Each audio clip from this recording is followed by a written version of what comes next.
वहां की जलवायु के अनुकूल हो। वहां कौन सी फसल होगी, बीज की कौन सी वैरायटी लगेगी, कौन सी खाद कब उचित रहेगी, ये आप सबको मिलकर के एक नए तरीके से सोच समझकर निर्धार करना चाहिए और उसको लागू करना चाहिए। आपको हर क्षेत्र, हर खेत के हिसाब से प्लानिंग करनी होगी।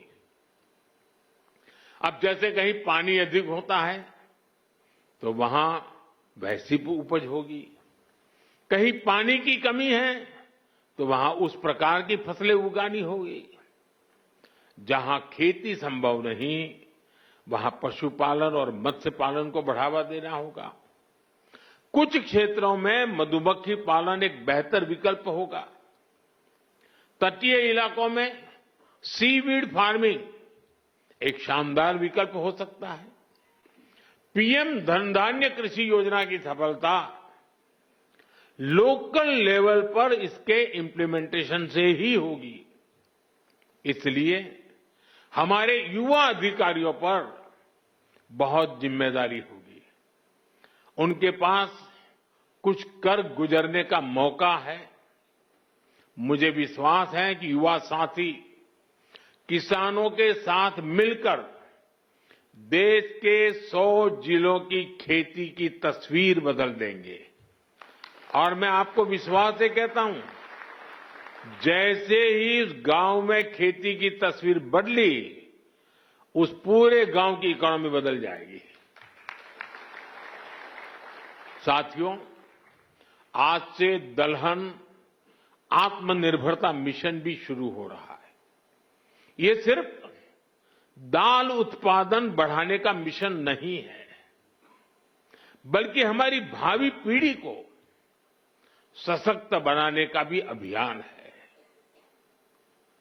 जैसे मैंने अभी पहले कहा, बीते सालों में भारत के किसानों ने रिकॉर्ड खाद्यान्न उत्पन्न किया है।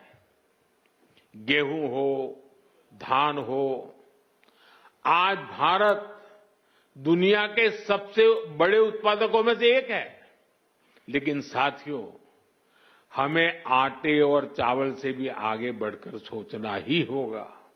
हम अपने घर में भी आटे और चावल से गुजारा नहीं करते, और भी चीजें जरूर पड़ती हैं। आटा चावल से भूख तो मिट सकती है, लेकिन पर्याप्त पोषण के लिए हमें और चीजों की जरूरत होती है। उसके लिए हमें योजना करनी होती है।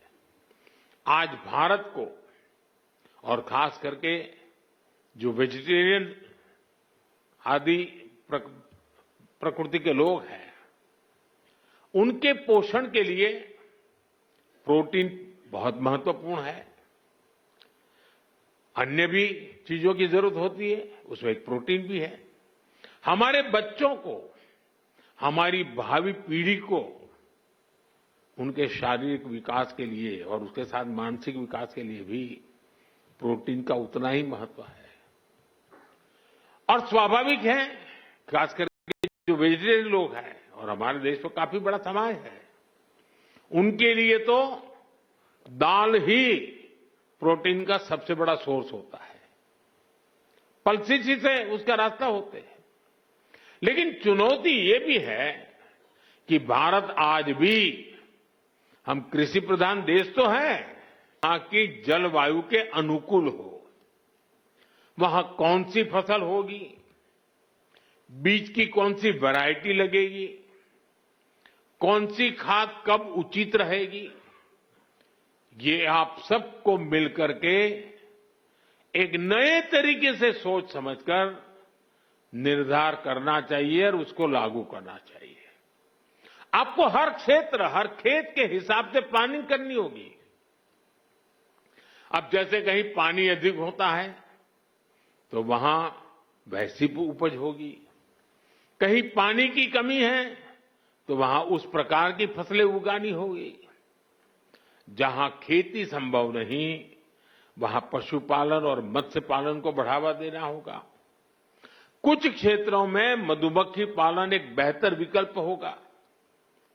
तटीय इलाकों में सीवीड फार्मिंग एक शानदार विकल्प हो सकता है।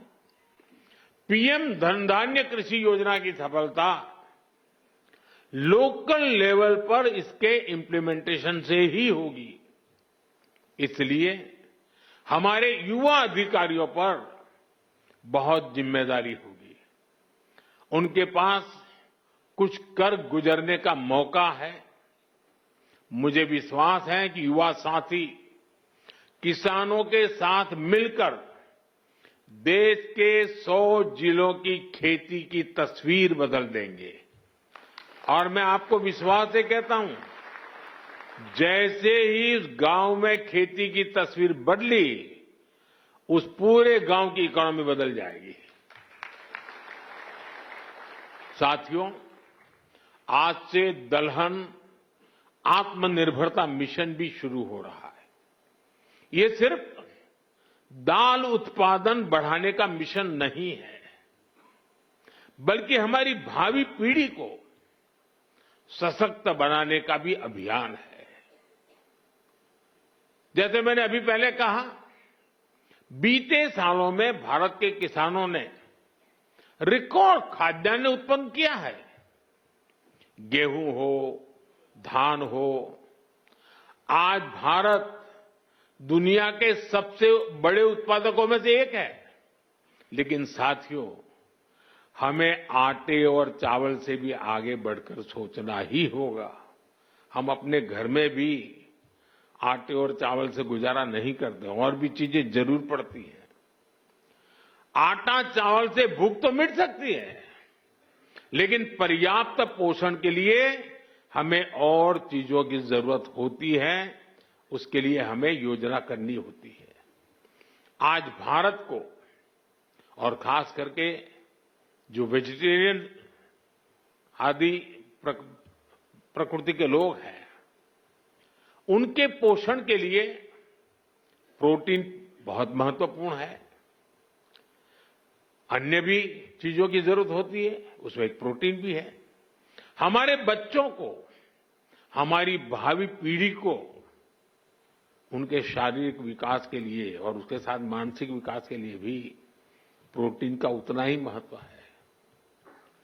और स्वाभाविक है, खास करके जो वेजिटेरियन लोग हैं, और हमारे देश में काफी बड़ा समाज है, उनके लिए तो दाल ही प्रोटीन का सबसे बड़ा सोर्स होता है। पल्सेस ही से उसका रास्ता होते हैं। लेकिन चुनौती ये भी है कि भारत आज भी, हम कृषि प्रधान देश तो है,